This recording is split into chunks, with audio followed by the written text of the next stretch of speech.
सुप्रभातम, स्वागत है आपका हमारे इस विशेष कार्यक्रम में जिसमें हम आपके लिए लेकर आते हैं भारतीय ज्ञान परंपरा, जीवन के लिए उपयोगी योग, स्वस्थ जीवन शैली का महत्व और आपको बताते हैं बेहतर स्वास्थ्य पाने के प्रभावशाली उपाय।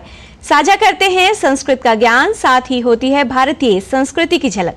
मैं हूं किरण भारद्वाज।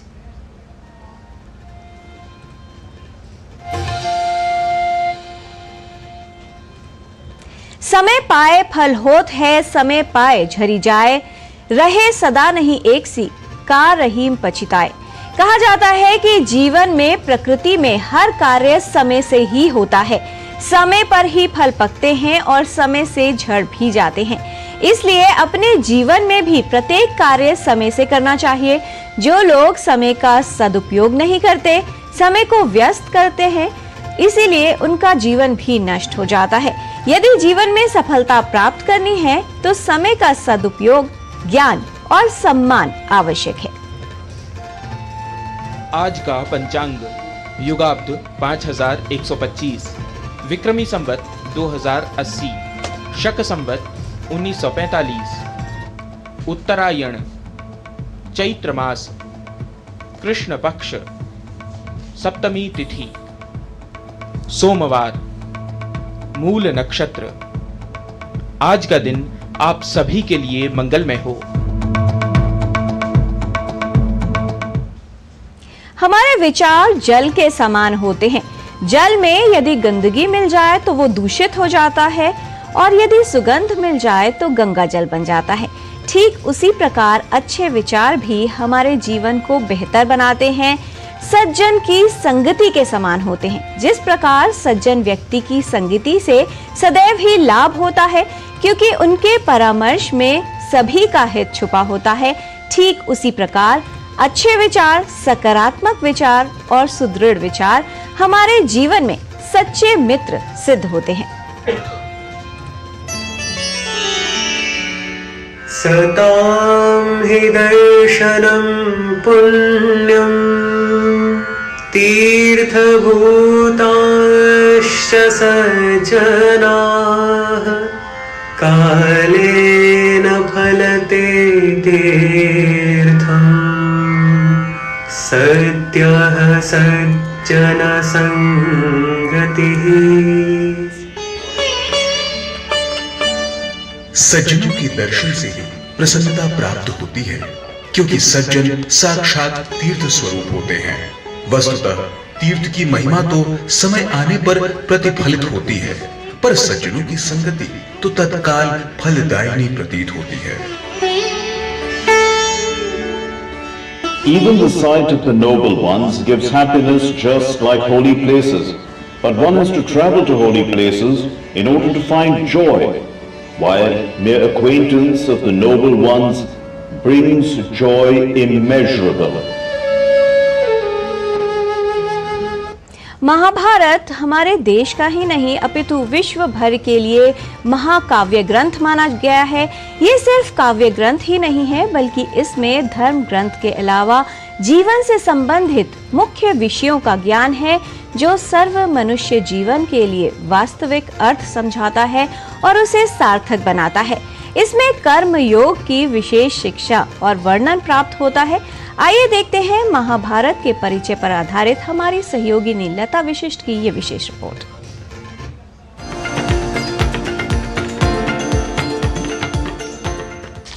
यदि हास्ति तदन्यत्र यन्ने हास्ति न तत्क्वचित। महाभारत भारतीय ज्ञान परंपरा का महत्वपूर्ण प्राचीन काव्य ग्रंथ है, जिसमें भारतीय संस्कृति का समग्र निदर्शन प्रतिपादित होता है। भारतीय ज्ञान परंपरा के क्रम में आज देखते हैं महाभारत के महत्व को प्रतिपादित करने वाली हमारी ये विशेष रिपोर्ट। महत्वात् भारवत्वाच्च महाभारतमुच्यते। भारतीय लौकिक साहित्य में महाभारत का अत्यंत महत्वपूर्ण स्थान है। महाभारत को भारतीय साहित्य का सार ग्रंथ होने के कारण एक विशाल ऐतिहासिक काव्य ग्रंथ माना जाता है, जिसमें वैदिक लौकिक तथ्य, दर्शन, नीति शास्त्र, आचार शास्त्र, तत्कालीन सभी सांस्कृतिक साहित्यिक विषयों के साथ ही धर्म, अर्थ, काम, मोक्ष आदि सभी विषयों का भी समन्वय है। महाभारत के प्रथम पर्व में उल्लिखित एक श्लोक से इस ग्रंथ की विशालता का अनुमान लगाया जा सकता है।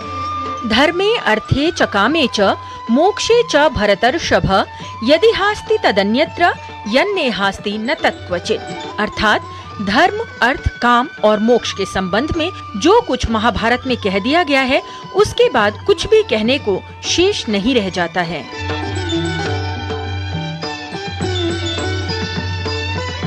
महाभारत की रचना की बात करें तो विद्वानों के अनुसार महाभारत एक व्यक्ति की रचना नहीं है और न ही एक काल में इसकी रचना की गई है। प्रारंभ में महाभारत की मूल कथा संक्षिप्त थी और उसके पश्चात विविध उद्देश्यों की पूर्ति हेतु उसका क्रमशः 3 चरणों में परिवर्तन और परिवर्धन होता गया। महाभारत के विकास क्रम का विवरण इस प्रकार है।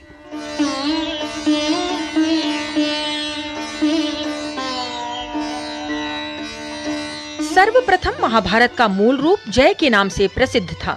जयो नामेतिहासोऽयं श्रोतव्यो विजिगीषुणा। महाभारत के मंगलाचरण में नारायण, नर और सरस्वती को नमस्कार करके जय नामक ग्रंथ के पाठ का स्पष्ट निर्देश प्राप्त होता है। नारायणं नमस्कृत्य नरं चैव नरोत्तमं देवीं सरस्वतीं व्यासं ततो जयमुदीरयेत्। महर्षि वेदव्यास ने जय काव्य ग्रंथ की रचना कौरवों और पांडवों के विजय वृत्त को आधार बनाकर की थी। इसमें 8800 श्लोक थे।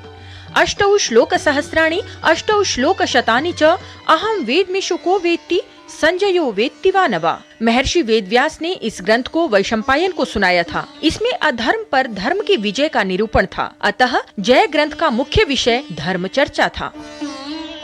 द्वितीय अवस्था में जय का विस्तार भारत के रूप में हुआ, जिसमें 24,000 श्लोक हो गए। 24 साहस्रीं चक्रे भारत संहिताम उपाख्यानैर्विना तावत् भारतम प्रोच्यते बुधैः। भारत का प्रवचन महर्षि वेदव्यास के शिष्य वैशंपायन ने अर्जुन के प्रपौत्र जन्मेजय को नाग यज्ञ के अवसर पर सुनाना आरंभ किया था। कौरव और पांडवों के युद्ध वृत्तांत के श्रवण प्रसंग में जन्मेजय ने वैशंपायन से राजधर्म आदि के अनेक प्रश्न पूछे, जिनका उत्तर वैशंपायन ने दिया।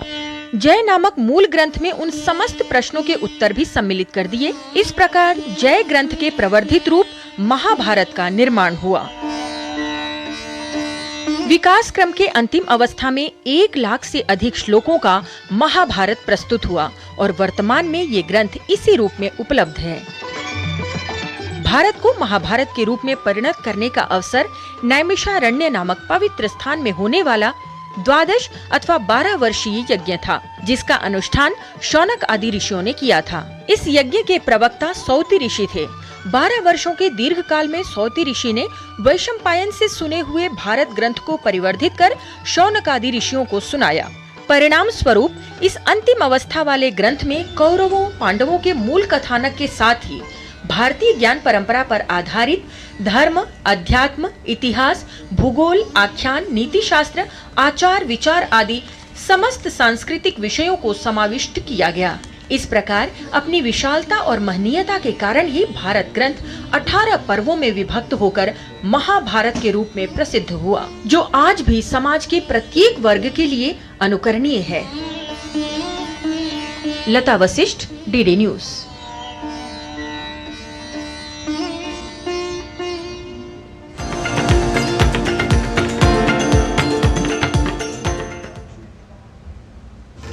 परिवर्तन प्रकृति का नियम है। जीवन बदलता है, समय बदलता है, मौसम और ऋतुएं बदलती हैं। ऋतुओं में परिवर्तन होना कई तरह से हम सभी को प्रभावित करता है। ऐसे में वो लोग जिनकी रोग प्रतिरोधक क्षमता कम है, उन पर इसका प्रभाव अधिक होता है। बदलते हुए मौसम में कई स्वास्थ्य समस्याओं का खतरा बढ़ जाता है। ऐसे में स्वास्थ्य को ठीक रखने के लिए, बीमारियों से बचाव रखने के लिए और स्वस्थ रहने के लिए आपको क्या करना है, आइए समझ लेते हैं इस विशेष रिपोर्ट के माध्यम से।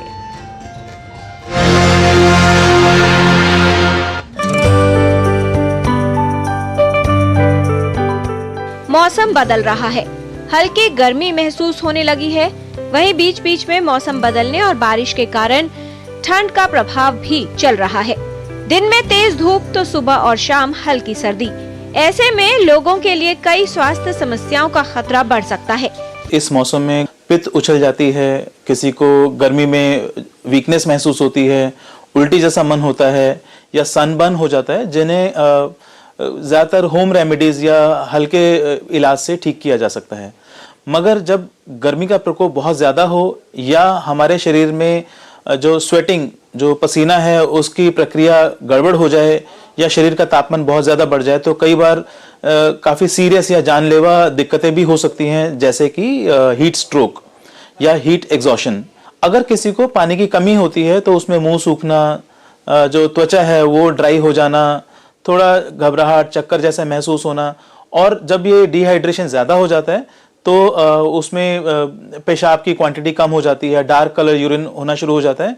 इस बदलते मौसम में बहुत से लोगों को शरीर में दर्द, जुकाम, बुखार, सिर दर्द, आंखों में जलन, पेट में दर्द, संक्रमण का खतरा, फ्लू, त्वचा की समस्याएं और इस मौसम में दमा से प्रभावित रोगियों की समस्या बढ़ सकती है।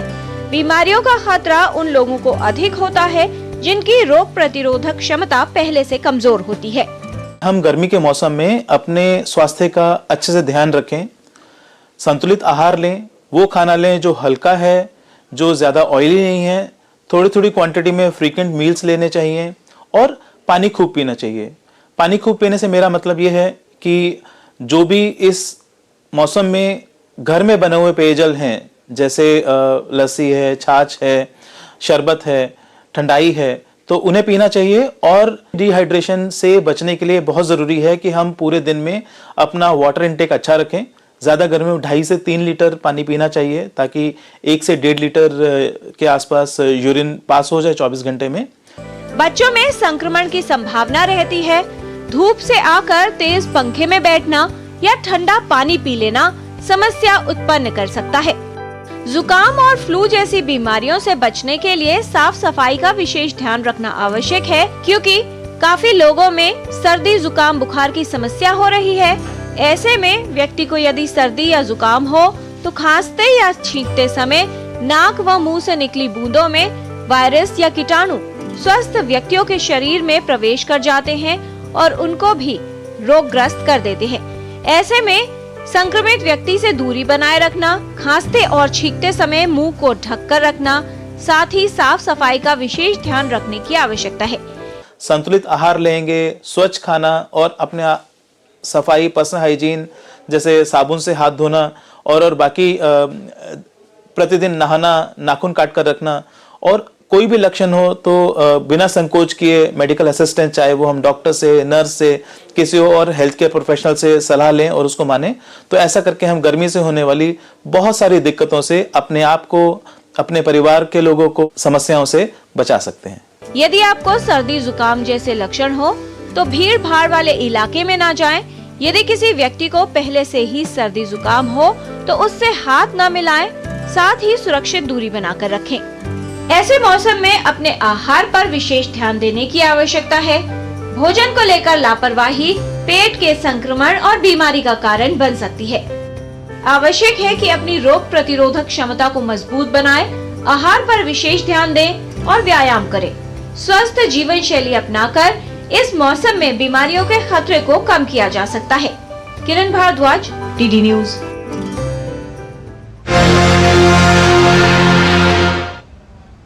गर्मियों का आगमन लगभग हो गया है। बहुत से लोगों ने पंखे चलाने शुरू कर दिए हैं, एसी में रहते हैं, साथ ही ठंडा पानी भी पीना शुरू कर दिया है। लेकिन क्योंकि मौसम बदल रहा है, आपको सावधानी रखनी है और अपने आप को रोग प्रतिरोधक क्षमता बढ़ाकर गर्मियों के मौसम के लिए तैयार भी करना है, क्योंकि छोटी सी लापरवाही हमारे स्वास्थ्य के लिए खतरा बन सकती है और समस्या उत्पन्न कर सकती है। जिस तरह आजकल की जीवन शैली में हमारे पोस्चर्स यानी कोई भी क्रिया करने का तरीका गलत हो गया है, उससे कंधों की समस्याएं भी काफी लोगों को परेशान करने लगी हैं।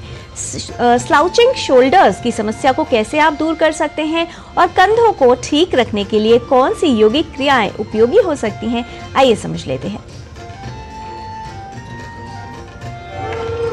नमस्कार, मैं रोहिणी घोष। आज हम बात करेंगे 2 आसनों के बारे में जिनके नियमित अभ्यास से आप अपने कंधों को झुकने और गोल होने से रोकने में मदद कर सकते हैं। तो जानते हैं कौन से हैं वो 2 आसन। पहला है पश्चिम नमस्ते, जिसमें आप सुखासन में इस प्रकार बैठ जाएंगे और आप अपने हाथों को धीरे से पीछे से नमस्ते की मुद्रा में ले जाएंगे। इस प्रकार इस स्थिति में कुछ सेकंड के लिए बने रहे। 30 सेकंड से 1 मिनट के लिए नियमित अभ्यास जरूर करें इसका। आंखें बंद कीजिए, सांस लेते रहे, धीरे से अपने हाथों को पूर्व स्थिति में ले आए। इसका अभ्यास कम से कम 4 बार करें और रोज करें। दूसरा है सेतु बंधासन, जिसके लिए आपको लेटना होगा। इस प्रकार लेट जाए पीठ के बल, अपने पैरों को घुटनों से मोड़ लीजिए, पैरों के बीच में 1 फुट का डिस्टेंस बनाएं, अपने हाथों को इस प्रकार टिकाएं और धीरे से सांस लेते हुए इस स्थिति में आ जाए। अपने कंधों को, बैक को, लोअर बैक को, कमर को, जंघा को ऊपर की तरफ पुश कीजिए। कम से कम 10 सेकंड के लिए होल्ड करें, सांस छोड़ते हुए नीचे आ जाए। इसका अभ्यास 4 से 6 बार जरूर कीजिए रोजाना। धीरे से घूमिए और पूर्व स्थिति में आ जाए। तो इन दोनों आसनों का नियमित अभ्यास करते रहे और अपने कंधों को झुकने से, गोल होने से रोकिए। और अब बारी है कुछ प्रैक्टिकल टिप्स की, जो हम जानेंगे हमारी गुरु माँ हंसा जी योगेंद्र से। नमस्कार। आगे झुककर चलना, आगे झुककर रहना लंबे समय, ये गलत होगा। इससे हमारे पाचन शक्ति और हर जगह परिणाम गलत होगा। सांस भी हम पूरा नहीं ले सकेंगे। इसलिए जरूरी है कि हम अमुक चीजें रेगुलर करें। एक तो दीवार के सहारे अपने आप को सटा दें और सीधे खड़े रहे, हाथ को ऊपर ले जाके सीधे थोड़ी देर खड़े रहे, 2 मिनट 5 मिनट। उसी तरह कुर्सी पर पीछे तक बैठे, सीधे पीठ को सहारा देते हुए। ऐसा आगे झुककर कंप्यूटर पे काम करने की जगह सीधे रहकर गर्दन को थोड़ा नीचे कर काम करें। गर्दन की एक्सरसाइज रेगुलर करते रहें और पीछे नमस्ते करने की आदत भी डालें। दोनों हाथों को पीछे ले जाएं और वहां नमस्ते करें, बहुत ही अच्छी एक्सरसाइज होगी। उसी तरह शोल्डर को पीछे रख के हाथ पीछे पकड़कर और चले, वो बहुत अच्छा रहेगा। और rotation off shoulder, rotation of neck, ये सब एक्सरसाइज रेगुलर करें। बहुत ही सही तरीके से आपकी पीठ सीधी हो जाएगी और आप सुंदर दिखेंगे, कॉन्फिडेंट दिखेंगे। नमस्कार। एक बार खोया हुआ धन और भूला हुआ ज्ञान तो फिर से प्राप्त हो सकता है, लेकिन जो समय बीत गया और अगर स्वास्थ्य बिगड़ गया तो उसे फिर से प्राप्त नहीं किया जा सकता या प्राप्त करना मुश्किल होता है। इसलिए अपने स्वास्थ्य की देखभाल शुरुआत से ही करें, जिससे रोगों और संक्रमण का खतरा कम हो और स्वास्थ्य बेहतर बना रहे। क्योंकि ये एक दिन की प्रक्रिया नहीं है, लंबे समय तक निरंतर प्रयास से आने वाली एक ऐसी क्रिया है जो आपको रोज करनी है और लंबे समय तक स्वास्थ्य को ठीक रखना है, तो उसके लिए थोड़ी मेहनत करनी आवश्यक है। योग एक ऐसा माध्यम है जिससे आप अपने स्वास्थ्य को बेहतर बना सकते हैं। तो योग को प्रतिदिन अपनी दिनचर्या का एक भाग बनाइए, जिससे आपका स्वास्थ्य और जीवन दोनों ही बेहतर बनेंगे। यहाँ पर रुकते हैं एक छोटे से विराम के लिए। आप देखते रहिए डीडी न्यूज।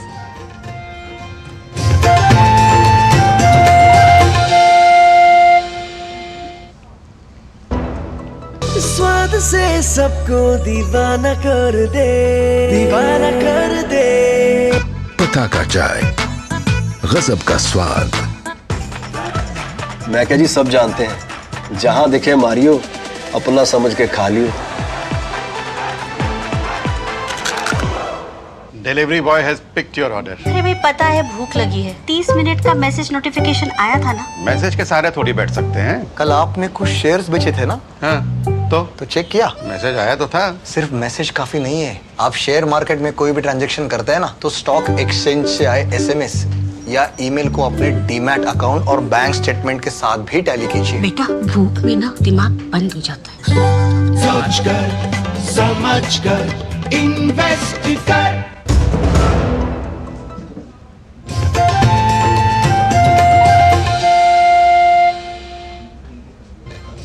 ज्ञान हमारे जीवन की कुशलता, उपयोगिता को बढ़ाता है। इसलिए जीवन में ज्ञान अर्जित करते रहना बहुत ही आवश्यक है। संस्कृत पाठशाला में चलते हैं और आज सीख लेते हैं कि आज, कल, परसों जैसे शब्दों को कैसे, बल्कि क्या कहकर आप संस्कृत में बोल सकते हैं। आइए चलते हैं हमारे सहयोगी गवीश द्विवेदी के साथ संस्कृत पाठशाला में और लेते हैं संस्कृत का ज्ञान।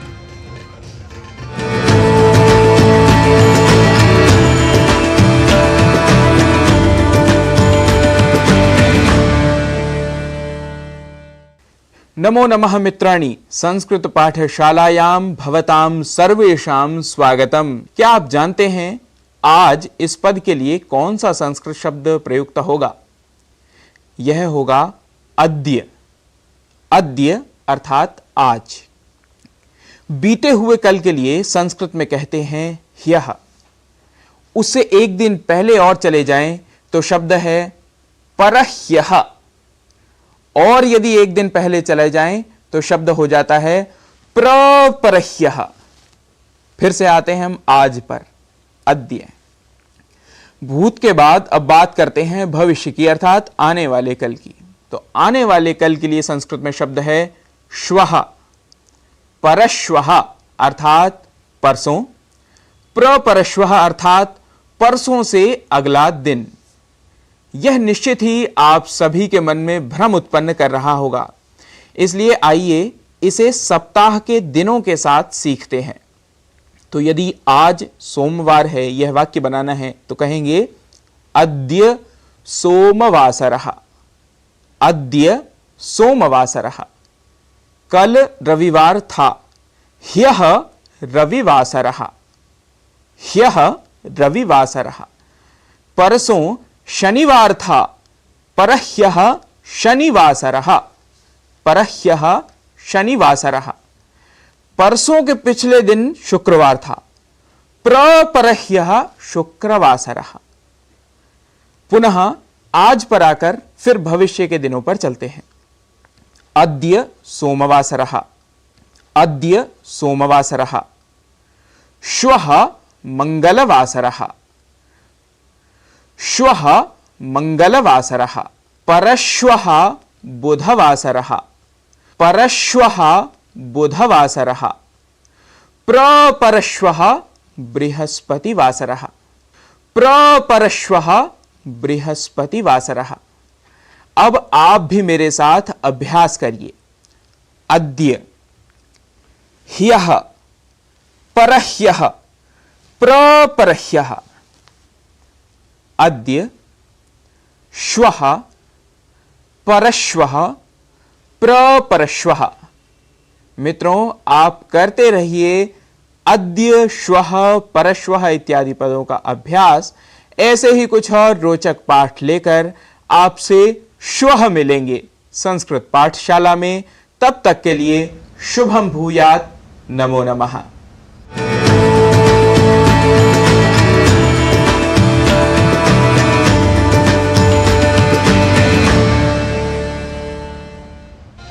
बहुत से लोग अपनी इच्छाओं के अधीन आ जाते हैं और ये सोचकर काम करना छोड़ देते हैं कि उन्हें कुछ प्राप्त नहीं हो रहा।